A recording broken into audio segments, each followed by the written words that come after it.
This is a Quiet Loud Studios production, the podcast network where reflection meets amplification.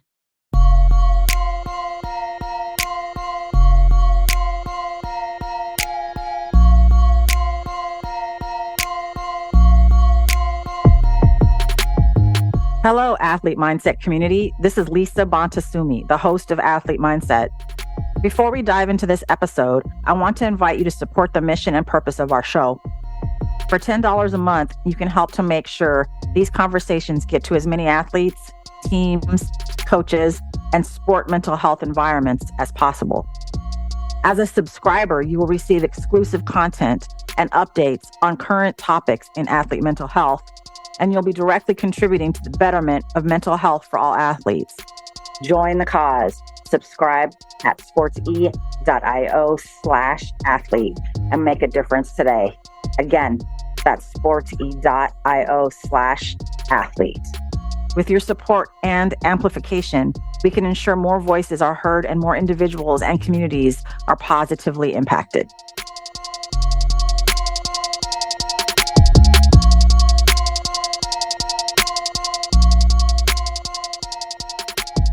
Hey, everybody, it's Lisa Bonta Sumii here with the Athlete Mindset Podcast. And I have an amazing person and guest with me today, Angela Lee Pucci, the founder and executive director of Fight Story, is a retired professional MMA fighter and a six-time MMA world champion. Her illustrious career in combat sports has fueled her passion for mental health advocacy, particularly within the fighter community. Angela's journey includes surviving her own suicide attempt in 2017 and enduring the heartbreaking loss of her sister, Victoria, to suicide in 2022. These personal experiences have deepened her commitment to mental wellness, driving her to establish Fight Story, a mental health nonprofit organization inspired by Victoria Lee's life. As a dedicated fighter, storyteller, and mental health advocate, Angela uses her platform to amplify fighters' voices and shed light on their mental wellness journeys. Her leadership at Fight Story aims to revolutionize combat sports by providing comprehensive support and resources for fighters' mental and physical well-being. Angela's mission is to inspire hope and champion a global movement for mental health awareness through combat sports. Angela, welcome. Thank you. So glad you're here.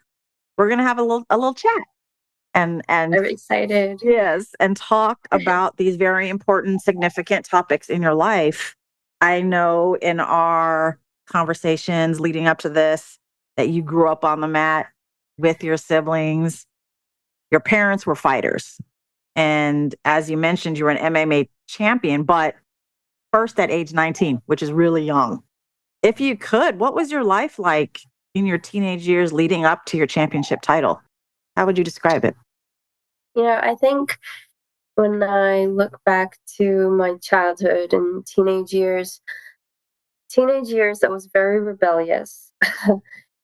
My parents wanted me to be homeschooled, and that happened from around 7th grade until 10th grade. And they thought that I was too wild. They were trying to tame me, and of course that doesn't work out usually. But the upside to being homeschooled was we were able to travel a lot for competitions and things like that. And I just remember martial arts always being a part of my life ever since I was young. My siblings and we had to train.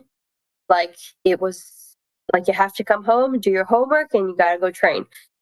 And I remember, of course, as a kid, as a teenager, that's not what you want to be doing all the time.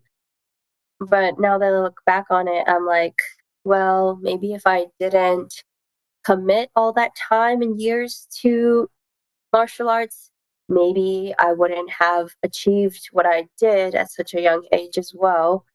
So there's always pros and cons. And looking back, I can't change anything, but looking back, I think it all led me to where I was meant to be, because Hmm.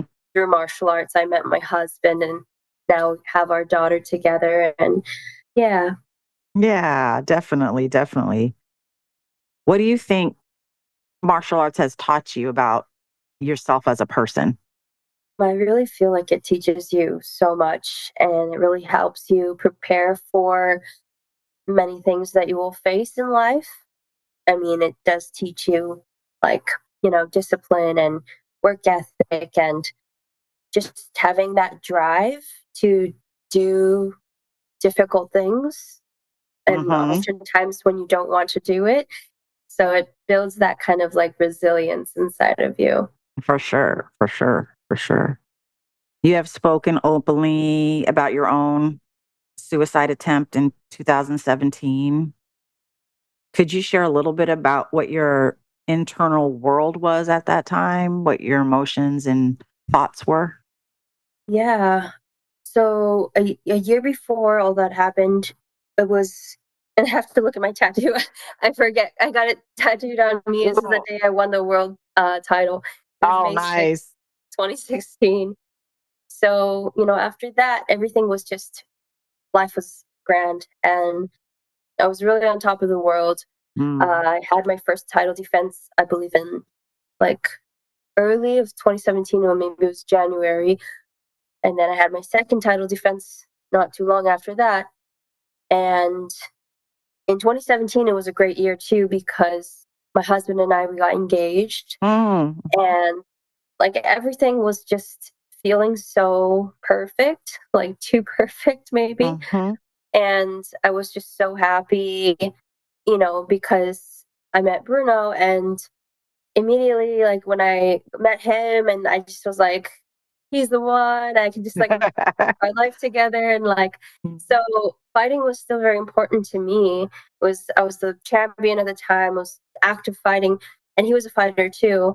But then now I have this other set of priorities that I like to have in my life, like getting married and having a family and things like that. So all of that's in my head. We get engaged in September, and then I need to immediately start preparing for my title defense. So I start preparing in October, and in November I was supposed to have my fight. This would be my third title defense. And I remember going into this fight camp. I was the heaviest that I've ever been. I was Mm. off vacationing and eating a lot of food with my fiance, my husband, Yeah. and just enjoying life a bit too much. And so yeah, I my weight class that I would compete at is 115 pounds, and in the organization I was competing in, you were not allowed to dehydrate. So getting to this weight, you had to, diet down. And I was starting this fight camp at about 148, 149 pounds. And You had to lose all that weight in 2 weeks before you could set your foot on the mat? I had about 2 months, 2.5 months. Okay. Okay, 2. Yeah. Okay. So I was Still. getting down, and then it was 2.5 weeks out before we had to fly out for my flight. It was like maybe 2 weeks out before I had to fly out to Singapore. And my body was just not losing any more weight. It was very upset with me because I was depleting myself. I was not eating nearly enough calories that I needed for my body to function. And so, on top of that, I was just overtraining. I was training, like 2 or 3 sessions a day. That was Mm. like 2 hours a day, and then add cardio in. And so it was like a lot. And I just could feel like my body had enough. And so I had 15 pounds still to lose.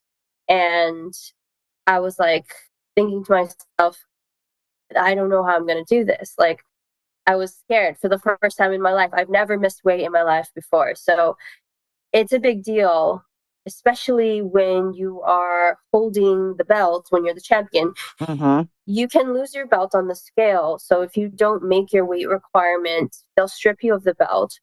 And, I was just thinking about all of that. And I was like, there's just so much pressure on me to make this weight. And essentially, I was feeling like I was killing myself in order to try and make this weight. Like, I was like, what do I have to do? Chop off an arm or something? And like, that was like the mentality. I was like, I have to do something. I don't know what it is, but I need to like do something. I don't think that I can make this weight. I need to take myself out of this fight. How am I going to do that?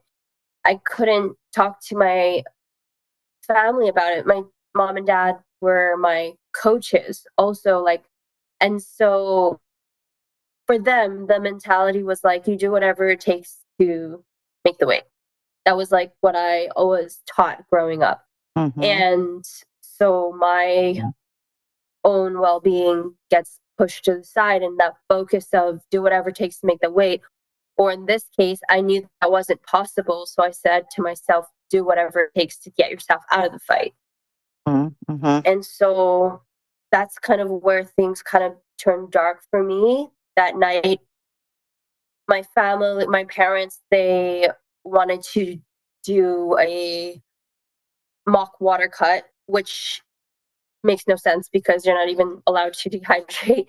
So, I was in the hot bath and wrapped in towels, and I was already feeling very drained and very like on the brink of breaking down, like emotionally and physically. And so after that, and then I was supposed to go to bed. I couldn't sleep, obviously, because hungry. I was hungry. I was looking at the scale. I was like stressed. And so, yeah, all of these thoughts start happening in the middle of the night and leading into the early morning. I'm supposed to have a training session at like 5 a.m. or 6 a.m. or something like that. So I'm up at 3 or 4 and I'm thinking of ways to take myself out of the fight. I'm trying to break my arm and that doesn't work. And I'm bashing my head, trying to give myself a concussion or something, and that doesn't work. And so then I'm like, okay, what do I do? What do I do? And so I got the idea to go in my car and I was just gonna leave my life up to fate. And essentially, there's this highway that I drive to get to the gym, and I was essentially gonna just crash my car, and I don't know what happened after that. So I didn't really care because I just felt like this was my only option. And yeah, it's really sad to like think back to that moment because like yeah, it's just really hard. Like, and I don't really feel it for myself now, but like more that I just think about like my sister when I talk about that. Cause yeah, I don't know, everyone's different in the factors and the things leading up to their moment, but it's just a really scary place to be when you feel like you don't have any hope left and there's that you feel like that's your only option.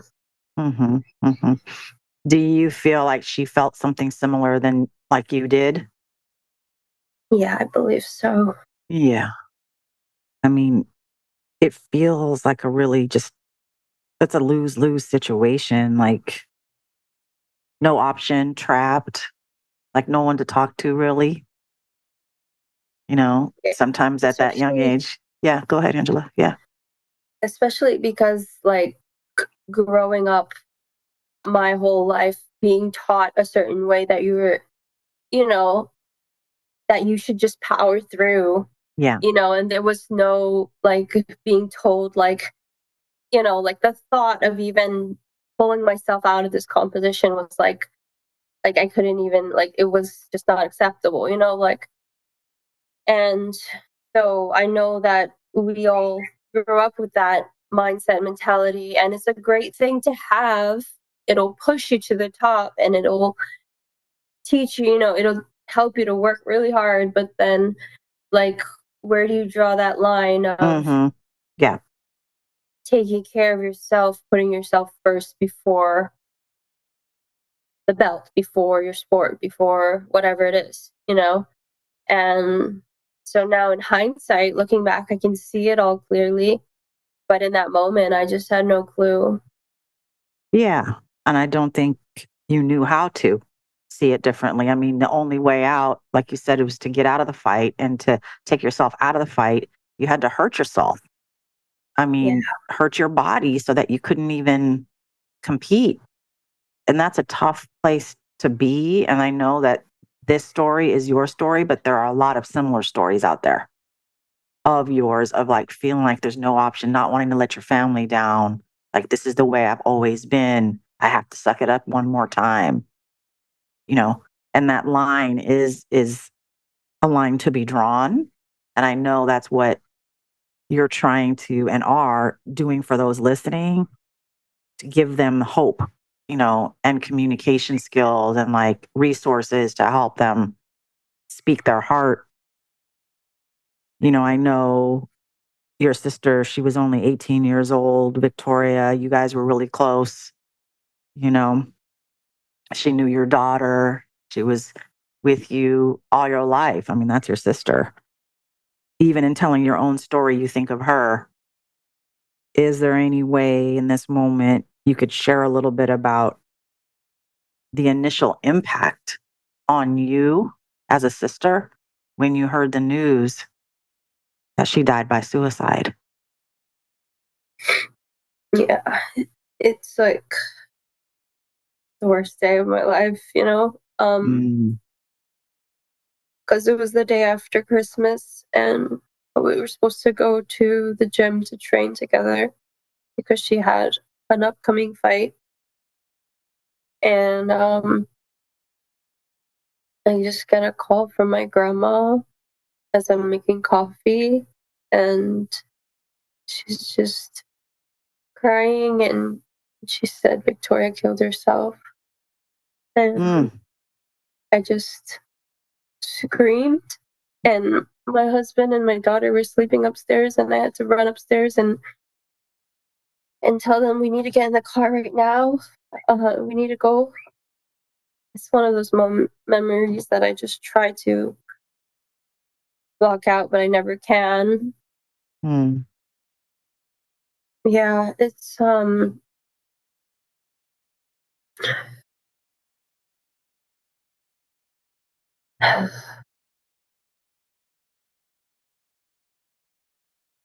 still really hard.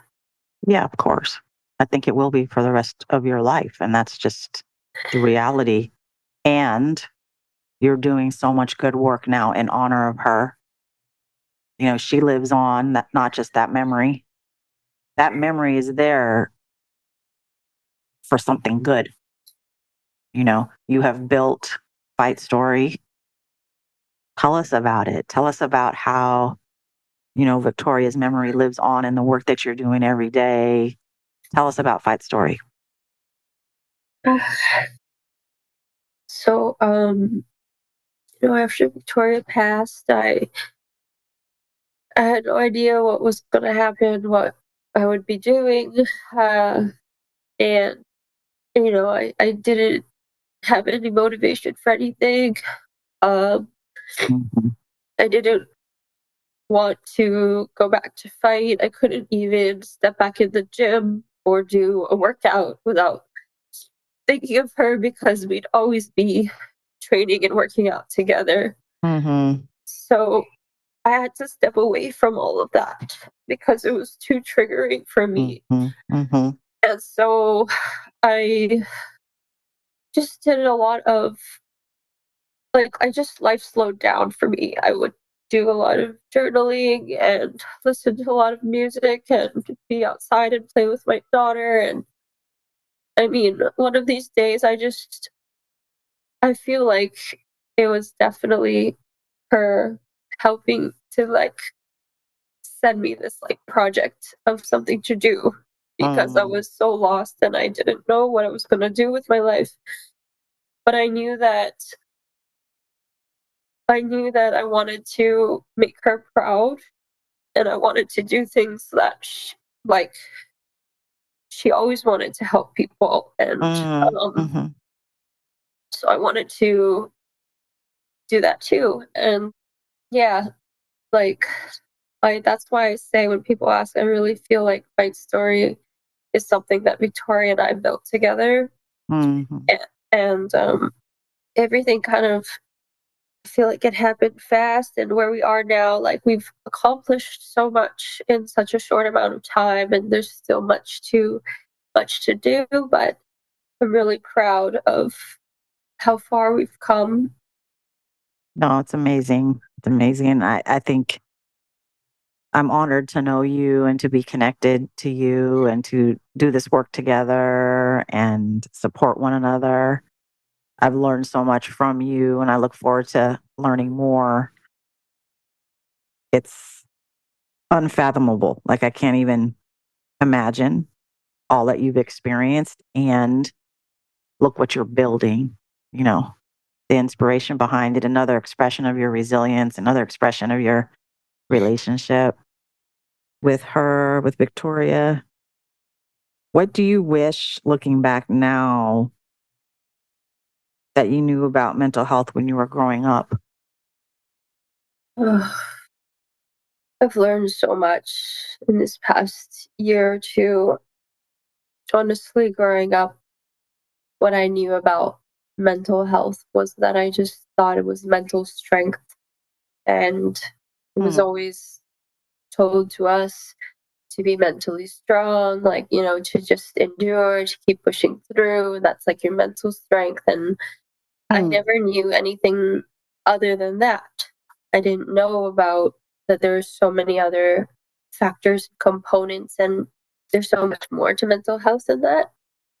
You know, now I feel like I really put mental health as my priority, to take care of myself so that I'm able to take care of my daughter, my family, and, you know, living life this way, it just, there's so much more balance and joy and finding like the purpose of life, like the reason why we wake up in the morning now. I feel very aligned with the work that I'm doing with Fight mm, Story.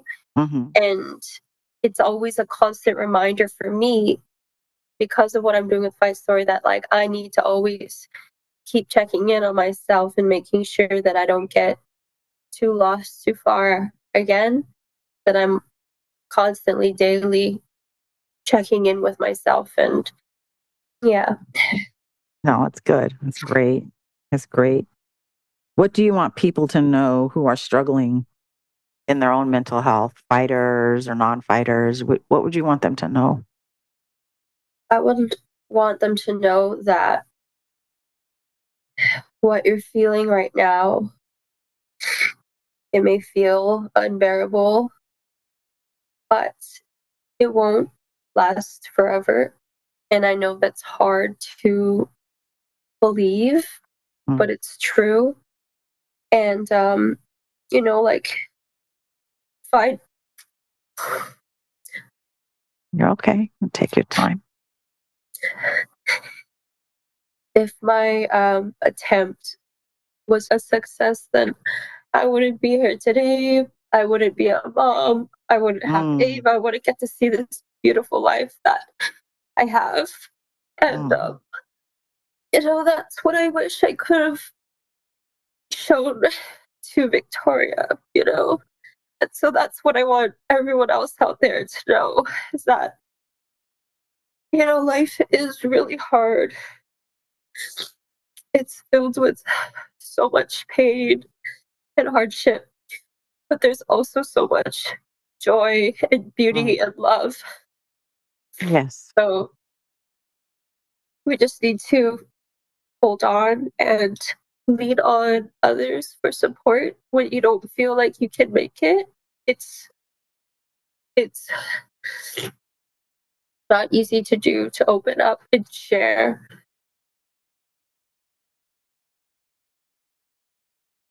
Angela, Is I that lost you. Oh, okay. I lost you for a couple of minutes. okay? I'm You so said, sorry. I'm like a mess. no, you're fine. You're real. You're real. If it's okay with you, we can keep all this. But like, this is exactly why I you're, didn't expect to. break down like this. Like, I've been doing lots of talks and stuff, and I feel like I've been able to keep a handle on like my emotions, but just something today about talking about everything just really got me really emotional. So But Angela, I wouldn't expect you to not be emotional. Like, it's okay. If you feel like this is too private to actually share on our interview, you let me know and we'll take out whatever you don't feel comfortable with. But it's real. And if Angela Lee can be in touch with her emotions, look how many people you're inspiring to also be in touch with theirs. All these young girls on the mat coming up. There's nothing wrong with it. It's still new for you, though. You didn't grow up with it. You didn't grow up knowing how to be with your emotions or talk about them or express them. And so you are inspiring others to do that. And like, I think that being a female athlete, a mom, a wife is something that's not talked about at all. I mean, you had Ava and then you went back and still fought. Like, what the heck? Like, that is like so unimaginable. I have 2 kids, as you know, and I can barely, anyway, we're not going to go down that road. But like, that takes a level of discipline, fortitude, desire. And gosh, she's seeing you do that. What the heck? And she's going to think it's normal. She's going to think that like all moms are like you. What? I mean, tell me like 1 or 2 activities that you and Ava and Bruno love to do together. Like, tell us about like what you like to do and what's super fun for you guys as a family. we love to go to the beach. Oh, So so cool. anytime we get a chance, we'll pack up the truck and go. We love playing in the yard. So cute. Ava, we have like this big trampoline and she just loves that. We all go out, bounce on it, and like simple things like she loves the bubbles in the yard and she'll go and like pop the bubbles and let the dogs out. And we just got a new puppy I actually. saw that on Instagram. Yeah. Oh my God. So you have 3 now total? 3 or 4? We do 3. Okay. What are all their names? Hold on. Sorry. You're good. Um, You're good. so our oldest girl, she's 6 years old. Her name is Athena. Bruno and I got her right after we got married. And then Yoda is 3. He's the same age as Ava. He's our Frenchie. And the newest one, she's just about 13 weeks. Her name is Brookie, and she's an English bulldog. They are all so cute. I was cracking up too, looking at like trying to get a family photo. It's impossible. Yeah. It was so cute. Oh my God. No, I love Thank it. you. No, people, I love how open you are with your life on all levels. It's impactful and important.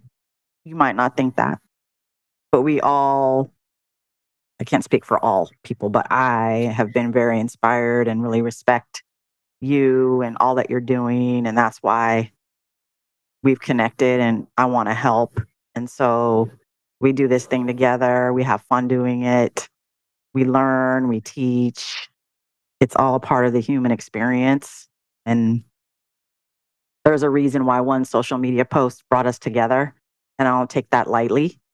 And so, you've heard me say this before, but like anything I can do to help the movement, to help fight the story, your ambassadors, like I'm here. Myself, Ath Mindset is here, ready for you.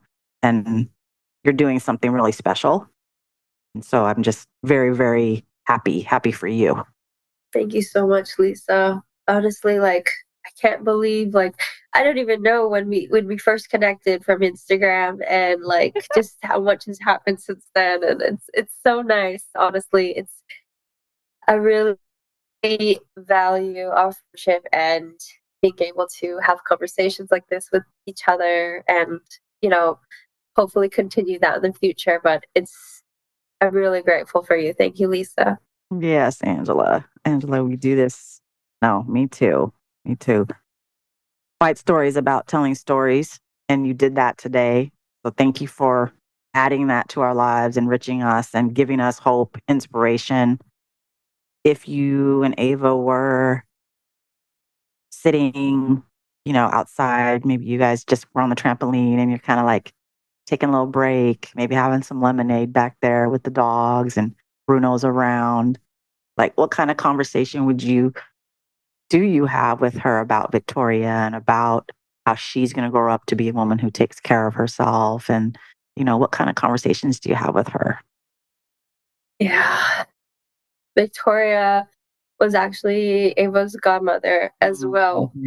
And we talk about her all the time.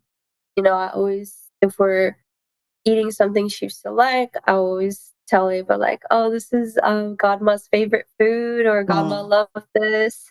And when we see photos or videos, just always sharing little things, with her and keeping her memory alive. Yes. Ava was so young, she was just 1 year old, and now she's 3. Life is just happening fast. So I just do my best to keep talking about her, and it's hard, it's like really bittersweet. For sure. Yes. But yeah, one thing is for sure, I feel like the things that Victoria did in her 18 years, and she said it herself. She was saying that she really feels like she lived a full life, and she feels like she did so much in her 18 years, more than some people do in a lifetime. And, that's what really put things into perspective for me, is what is life all about? Making the most of it, doing things that we love to do, and finding ways to help others as well. And so, yeah, life for me now is just at a slower pace. I mean, it's really busy. We always got work and trips and things like that, but learning to slow down and really enjoy those moments and be present, that's been really key for me. So valuable. A lot of us can learn from that. Slow down and be in the moment. Angela, thank you so much for taking the time to speak with me and sharing your stories and everything you're doing and have experienced. And I'm just really grateful for you and for our time together today. Thank you so much, Lisa. Athlete Mindset is part of the CASSource Podcast Network. At CASSource, we love podcasts. In fact, we love building podcasts, everything from development to production. Because of all that, we're growing this one-of-a-kind podcast network. If you have a podcast or looking to launch a new podcast, then we should talk. You can message me on Twitter at Eric_Kaz, or hit us up any way that works for you by searching CASSource on your social media app of choice. Let's talk about your podcast joining this one-of-a-kind podcast network, the CASSource Podcast Network.